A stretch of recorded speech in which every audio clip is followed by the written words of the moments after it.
കാലവർഷക്കെടുതിയുടെ പശ്ചാത്തലത്തിൽ സംസ്ഥാനത്തെ വിദ്യാലയങ്ങൾ തുറക്കുന്നത് ഒരാഴ്ച നീട്ടണമെന്ന് Kerala private unaided schools management association. പലയിടങ്ങളിലും വിദ്യാലയങ്ങളിലേക്കുള്ള വഴികളിൽ വെള്ളക്കെട്ടാണ്. സ്കൂൾ തുറക്കുന്നതിന് മുന്നോടിയായുള്ള അറ്റകുറ്റപ്പണികളും മറ്റു പ്രവൃത്തികളും മഴ കാരണം ഒരാഴ്ചയായി മുടങ്ങിക്കിടക്കുകയാണെന്നും മാനേജ്മെന്റ് അസോസിയേഷൻ പറയുന്നു.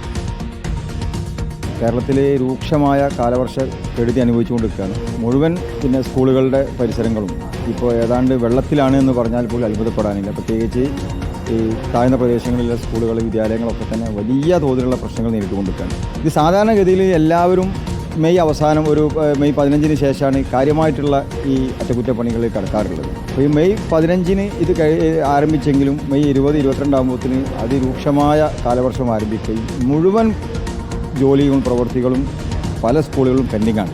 വർക്കൊക്കെ തുടങ്ങിയോടത്തിൽ നിൽക്കുന്നൊരു സാഹചര്യമുണ്ട്. അപ്പം ബഹുമാനപ്പെട്ട ഗവൺമെൻറ്റിനോട് ആവശ്യപ്പെടാനുള്ളത് ഈ സ്കൂൾ തുറക്കുന്നത് ജൂൺ 2-ാം തീയതി തിങ്കളാഴ്ച എന്നത് ഒരു 10 ദിവസമെങ്കിലും നീട്ടിവെച്ചാൽ കുറേയൊക്കെ ഈ പ്രശ്നങ്ങൾക്ക് പരിഹാരം ഉണ്ടാക്കത്തില്ല. സിനോജ് തോമസ് നമുക്കൊപ്പം ചേരുകയാണ്. Sinoj Thomas, good morning.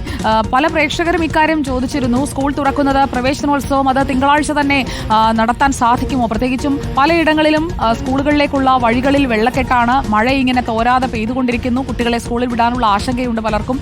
അതോടൊപ്പം തന്നെ ഇപ്പോൾ മാനേജ്മെന്റ് അസോസിയേഷൻ ചൂണ്ടിക്കാട്ടുന്ന അറ്റകുറ്റപ്പണികൾ, മതിലുകളുടെയൊക്കെ ബലക്ഷയ പരിശോധന, ഫിറ്റ്നസ് ഒക്കെ നോക്കണമെന്ന് വിദ്യാഭ്യാസ മന്ത്രി തന്നെ പറഞ്ഞിട്ടുമുണ്ട്. അതൊക്കെ പൂർത്തിയാക്കാതെ സ്കൂളുകൾ ഈ തിങ്കളാഴ്ച തുറക്കുന്നത് സേഫ് ആണോ സിനോജ്? ഒരു പുനർവിചിന്തനം ഉണ്ടാകുമോ?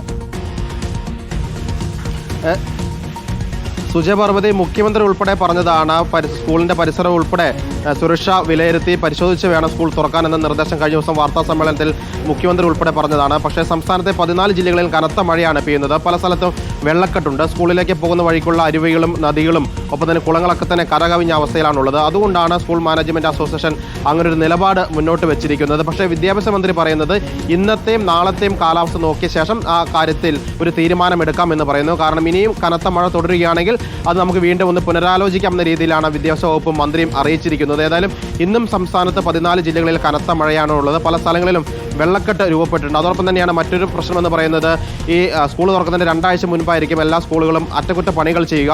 ഈ ഓടിട്ട സ്കൂളുകളുണ്ടാകും. ആ ഓടുകൾ മാറ്റുന്നതും ചോർച്ച അടയ്ക്കുന്നതും സ്കൂളിലേക്കുള്ള വഴിയിലെ കാട് വെട്ടിത്തെളിച്ച് ഇനി കോറി വേസ്റ്റ് ഇടണമെങ്കിൽ കോറി വേസ്റ്റ് ഒക്കെ ഇടുന്നതും ഈ അവസാനത്തെ 2 ആഴ്ചയായിരിക്കും. പക്ഷേ ഈ കഴിഞ്ഞ 1-2 ആഴ്ചയായിട്ട് മഴയായതുകൊണ്ട് തന്നെ ആ ജോലികൾ പൂർത്തീകരിക്കാൻ സാധിച്ചിട്ടില്ല. പല ജില്ലകളിലും ഖനനത്തിന് നിയന്ത്രണമുള്ളത് കൊണ്ട് തന്നെ കോറി വേസ്റ്റ് ഉൾപ്പെടെയുള്ള നിർമ്മാണ വസ്തുക്കൾ കിട്ടാനില്ല എന്നാണ് സ്കൂൾ അധികൃതർ പറയുന്നത്. അതുകൊണ്ട് അതോടൊപ്പം തന്നെ നിർമ്മാണത്തിന് വേണ്ടിയുള്ള തൊഴിലാളികളും കിട്ടാത്തൊരു അവസ്ഥയുണ്ട്. മഴ കാരണം തേപ്പ്, ഈ പെയിന്റിങ്ങും ഒപ്പം തന്നെ തേപ്പ് പോലുള്ള ജോലികളൊന്നും തന്നെ ചെയ്യാൻ സാധിച്ചിട്ടില്ല. അതുകൊണ്ട് കുറച്ചുകൂടി സാവകാശം വേണമെന്നൊരു ആവശ്യമാണ് മുന്നോട്ട് വെച്ചിരിക്കുന്നത്. മന്ത്രിക്ക് തന്നെ നിവേദനമായി അവർ നൽകുകയും ചെയ്തിട്ടുണ്ട്. പക്ഷേ ഇന്നത്തെയും നാളത്തെയും മഴ കൂടി പരിഗണിച്ചായിരിക്കും സർക്കാർ ഈ തീരുമാനത്തെ ഒരു അന്തിമമായ ഒരു ഡിസിഷൻ എടുക്കുകയും ചെയ്യുക. സുജയ. ഓക്കെ, സിനോജ് തോമസ് ആണ് വിവരങ്ങൾ നൽകിയത്.